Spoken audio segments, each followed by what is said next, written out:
ఇల్లు ఇప్పుడు గుర్తొచ్చిందా? ఇల్లు ఇప్పుడు గుర్తొచ్చిందా అని అడిగాను నేను. ఎన్ని గంటలకు వెళ్ళావు? కొట్టను. ఎన్ని గంటలకు వెళ్ళావు అంటే ఏం చేస్తే చెయ్యనీలే వీళ్ళు అన్న ధీమాతోనే ఉంది. 9కి వెళ్ళి ఇప్పుడు వస్తుంది ఆడపిల్ల. ఏమని చెప్పావు? ఎవరింటికని చెప్పావు నువ్వు?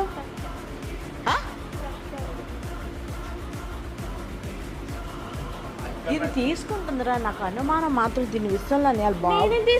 నువ్వు చాలా నీకుంది, నీకు ఏమో లేకపోతే ఎలా ఉండవు. 10th క్లాసు నువ్వు.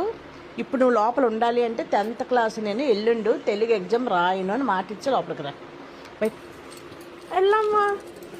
ఎవరింట్లో ఉందని వచ్చేస్తావు నువ్వు. నీ తరకం ఏంటి? నీ తరకమే కొట్టను. కొట్ట సంవత్సరం నాకు లేదు ఒంటి మీద చేసి నువ్వు తీ ముందు ఇప్పు అని చెప్పాను. వెళ్ళు. అంతసేపు ఏ ఫ్రెండ్ నేను చూస్తావో సాహిత్య ఇంటిగా ఎవరు చూస్తారు? వెళ్ళు వెళ్ళి ఎన్నాళ్ళు చూస్తారు చూడమని. వెళ్ళి 10th క్లాస్ ఎగ్జామ్ అక్కర్లేదు, నీకు ఏం అక్కర్లేదు. అలా తిరుగు ఓలేదు కదా కావాలా? సిగ్గా అనిపించట్లేదు కొద్దిగా.